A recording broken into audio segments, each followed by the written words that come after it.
para fechar essa primeira parte do curso, eu resolvi falar sobre segurança. Então este é um guia essencial de cibersegurança. E aí eu já começo com alguns disclaimers. O objetivo deste guia não é tornar o seu dispositivo 100% impenetrável, porque isso é impossível. Tudo depende do que o seu adversário tem à disposição para atacá-lo. Se o seu adversário for muito poderoso, sem chance para você. Então o objetivo aqui é dificultar ao máximo o trabalho do adversário a ponto dele perder completamente o interesse em te atacar, ou exaurir os recursos dele. Certamente ele vai preferir vítimas que estiverem mais vulneráveis, que é o que mais existe hoje, né? Isso aqui também não é nenhum guia avançado de segurança. Então, se você precisa lidar com um adversário muito poderoso, em capacidade técnica e recursos, em grana, busque um profissional, um especialista em cibersegurança. E só esclarecendo, privacidade ajuda também na sua segurança. Quanto menos dados sobre você forem obtidos, mais recursos serão necessários para realizar um ataque. Agora, privacidade é diferente de segurança. Você vai perceber que em certos momentos, não poderá ter ambos. Terá que escolher qual dos dois irá sacrificar. Como este guia é de segurança e não de privacidade, algumas ações descritas aqui irão favorecer a sua segurança em detrimento da sua privacidade. Então, como este não é um guia avançado de segurança, ele se concentra nos usuários em geral, ou seja, cujas ameaças são mais comuns e de baixos recursos. Aqui eu dividi em dois grupos. Ataques de baixo recurso direcionados. Exemplo, stalkers, assediadores, aquele falso amigo que na verdade só quer te dar uma rasteira, ex-cônjuge, ex-namorada, colega de trabalho ou aquele hater raivoso que sempre aparece lá no seu perfil na sua rede social. E vai ajudar a proteger também os ataques espalhados, os chamados Spray and Pray Attacks. São ataques de scammers, golpistas, ladrões que utilizam a técnica de phishing através de e-mail e mais recentemente WhatsApp e Telegram, hackers solitários, fraudadores e etc. Baseando-se mais uma vez em compartimentos, vamos começar então com segurança de contas online. Primeiro,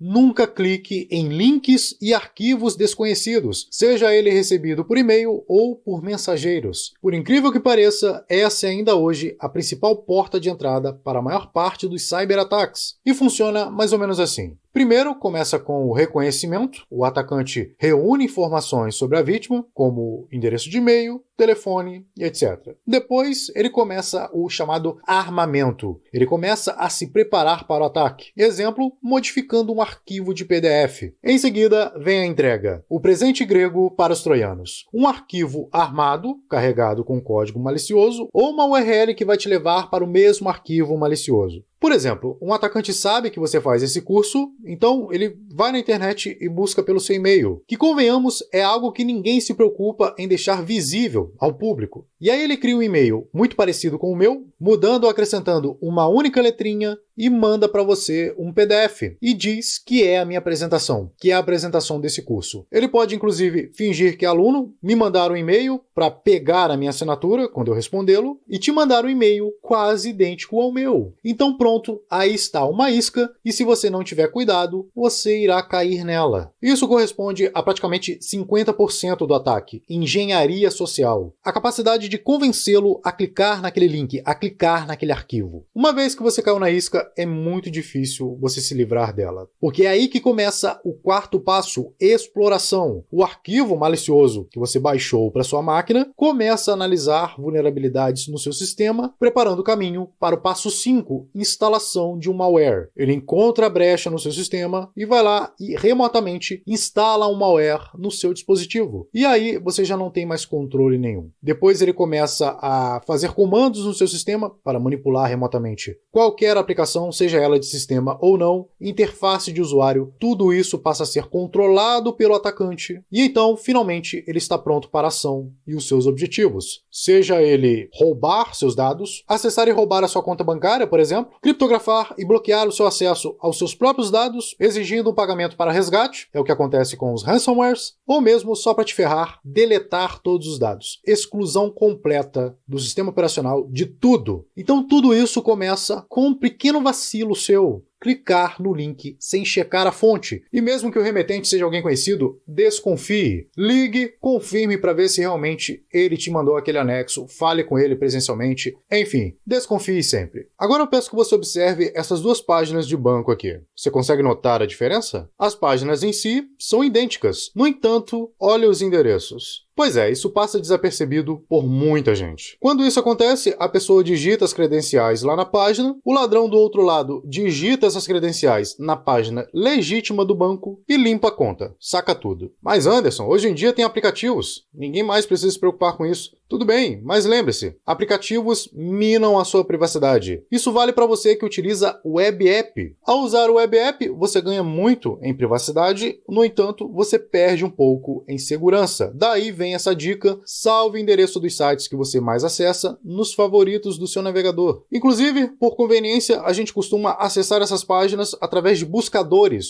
Evite isso a todo custo, porque além de você ganhar privacidade, já que o buscador não está monitorando o seu acesso a essa página, você ganha também em segurança. Ainda sobre acesso de contas, utilize compartimentos. Diferentes e-mails para acessar diferentes contas. Altere suas senhas de acesso com frequência. Aqui eu sugiro pelo menos uma vez ao mês. Principalmente de conta bancária, cartões de crédito, sites de compra e redes sociais. Prefira endereços de e-mail randômicos e que não esteja associado ao seu nome, e aqui pode ser óbvio para a maioria de vocês, mas não custa nada lembrar. Não use informações amigáveis para compor a sua senha. Exemplo, nome do cachorro, aniversário da avó e etc. E ao receber e-mail de bancos com supostas cobranças, ignore ou exclua da sua caixa de entrada. Na dúvida, entre em contato direto com o banco e confirme essa informação. Agora, por conveniência, muita gente reutiliza a mesma senha para acessar diferentes contas. Motivo: é impossível memorizar tanta senha. Mas qual é o risco disso? Se o banco de dados desse site for mal protegido e sofrer um ataque, cybercriminosos terão acesso à sua senha e vão tentar usá-la em outros sites. Uma tonelada de dados serão coletados sobre você até conseguirem descobrir informações ainda mais valiosas, como por exemplo, sua conta bancária, senha e dados do cartão de crédito. Solução: gerenciador de senhas.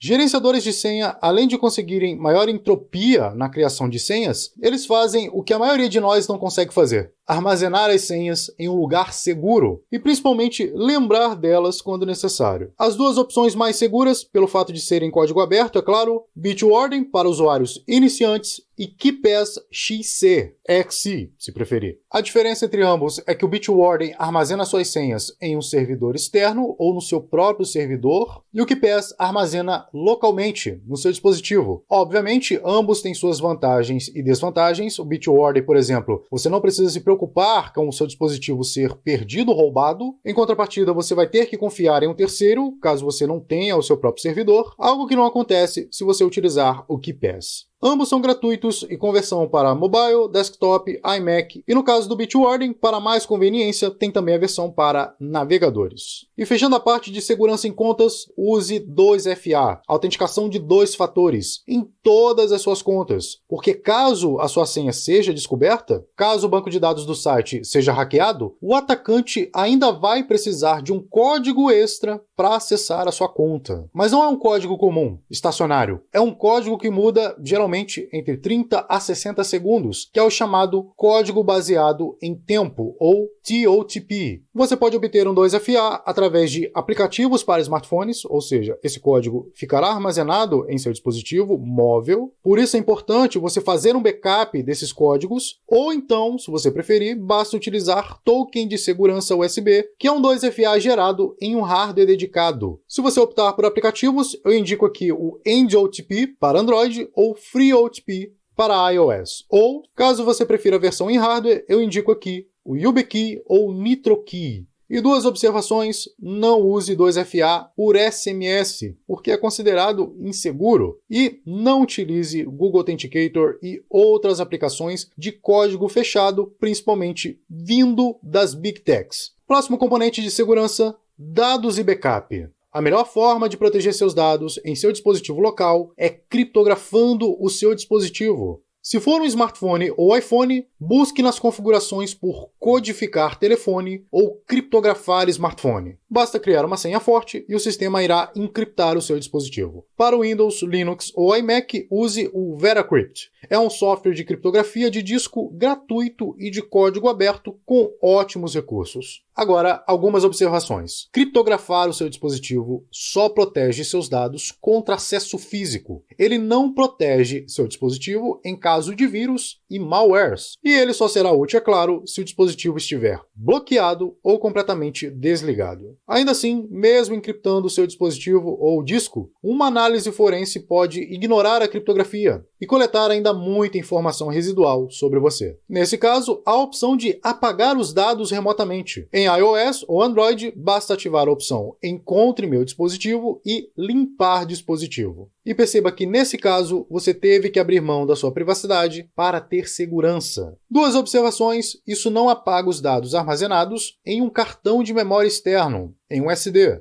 E para isso funcionar, é claro, o dispositivo deve estar ligado e conectado ou via Wi-Fi à internet ou rede celular. Celulares com a bateria removível levam uma desvantagem aí. E por fim, use serviços de backup encriptado. A opção mais segura será sempre manter os backups sob sua posse. Para isso, basta utilizar discos externos ou pendrives. Mas se o que você quer é conveniência e praticidade, pelo menos não utilize Google Drive ou iCloud, pois eles não usam criptografia de ponta a ponta. Isso é um facilitador, tanto para hackers quanto para governos autoritários que querem acessar os seus dados. Então prefira alternativas open source e encriptadas de ponta a ponta, como a Nextcloud. Além de encriptar seus backups, a Nextcloud tem uma série de recursos bem interessantes, como a opção de auto-hospedagem. Você hospeda seu backup em seu próprio servidor. Próximo componente de segurança que muita gente se esquece: rede. Se você usa um modem roteador, saiba que ele é um baita ponto de ataque, altamente vulnerável. Pouca gente se preocupa com isso até ser invadido. Para evitar isso, ou pelo menos para tornar esse ataque extremamente trabalhoso e custoso, use uma senha forte na conexão do seu Wi-Fi. Para isso, basta usar o gerenciador de senha, que vimos anteriormente. Passo 2. Mude a senha de gerenciamento do seu roteador, da página de configuração do roteador. O padrão é admin,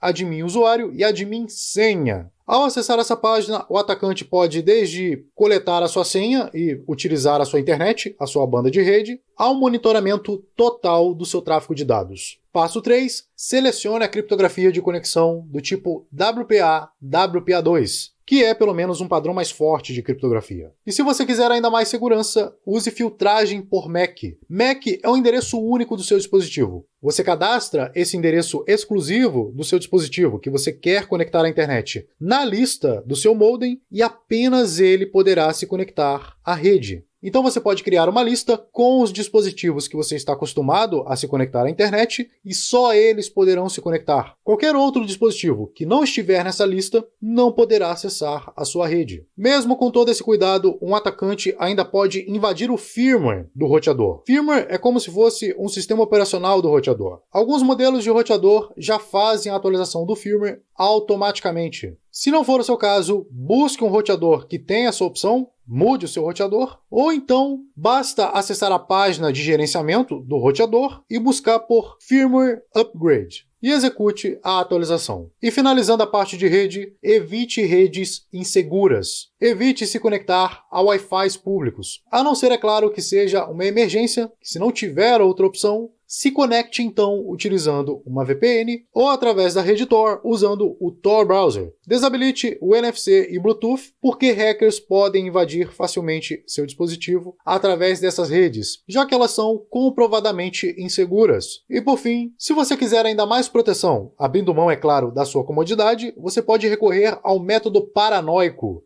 Conecte a sua rede apenas via cabo. Para isso, você pode utilizar, por exemplo, se você utiliza um smartphone, adaptador USB para a Ethernet. Isso evita que seu dispositivo se conecte acidentalmente a uma rede Wi-Fi insegura. Ou se você não quiser se preocupar mais com isso, basta retirar o driver de antena do seu dispositivo. Arrancar a antena do seu aparelho no melhor estilo Edward Snowden. E o último e também importante componente de segurança, softwares e sistemas operacionais. Mantenha o sistema operacional e os aplicativos do seu dispositivo atualizados. Sistemas e aplicações são atualizados para corrigir falhas, bugs. Hackers costumam compartilhar vulnerabilidades conhecidas em fóruns especializados e contam com o fato de que a maioria não atualiza seus aplicativos e seus sistemas operacionais. Por isso que é extremamente importante você verificar se há atualizações de tempos em tempos. Em alguns sistemas operacionais como o Windows, por exemplo, a atualização não é automática, o que pode ser um grande problema. Próxima dica de segurança: baixe aplicativos da loja oficial. É importante saber a fonte daquele aplicativo. Qual foi a última atualização? Os desenvolvedores abandonaram o projeto? A liberdade de usar aplicativos fora da Play Store é uma grande vantagem do Android, entretanto, há esse risco, o risco de segurança, de baixar um aplicativo desatualizado e vulnerável. Se você não quer se preocupar com isso, para sua comodidade, evite baixar aplicativos de fontes externas. Se realmente for necessário, se a privacidade é mais importante para você, ao menos utilize repositórios confiáveis como o F-Droid. E mais uma vez, seja minimalista, utilize poucos aplicativos e desabilite permissões que você considera como inseguras. Do ponto de vista de segurança, ter menos aplicativos reduz a probabilidade de ataques. Portanto, mantenha apenas os aplicativos essenciais. Aqueles que não puderem ser excluídos, desative. Ou, se você tiver um pouco mais de conhecimento, enraize o seu dispositivo para desbloquear o sistema e excluir esses aplicativos. E no caso das permissões, se uma vulnerabilidade for explorada nesse seu aplicativo, o hacker terá acesso a todas as permissões que você concedeu ao aplicativo. Por isso que é importante limitar ao máximo as permissões. Outra camada de segurança importante que você deve adicionar ao seu sistema: utilize firewalls. Firewall impede que aplicativos não confiáveis ou inseguros tenham acesso à sua rede. Para smartphones Android, você pode usar o NetGuard ou, para iOS, Lockdown. E para computadores, Windows, Linux, iMac, busque pela opção no seu sistema, Firewall, ou utilize um antivírus que já vem com essa opção incorporada. E uma dica adicional: habilite essa opção no seu roteador Wi-Fi também, a opção de Firewall lá nas configurações do roteador. E para finalizar, últimas dicas. Se você precisar de se expor ao risco de instalar um aplicativo duvidoso ou acessar páginas na Deep Web, faça isso usando uma máquina virtual. Em navegadores, utilize a extensão uBlock Origin ou NoScript. Essas extensões bloqueiam elementos de JavaScript maliciosos que são carregados nas páginas da web sempre que fazem uma requisição ao seu navegador. No Tor Browser, para desktop ou mobile, e no Bromite, essas extensões já são incorporadas por padrão. E tanto no Brave quanto no Mozilla Firefox, essas opções podem ser ativadas pelo usuário. Então esse foi o guia essencial de cibersegurança. Finalizamos aqui a primeira parte desse curso e na próxima aula, finalmente, iniciamos o curso 2, Tor e Deep Web, as redes ocultas da Deep Web e como navegar dentro delas com segurança. Então é isso, nos vemos lá.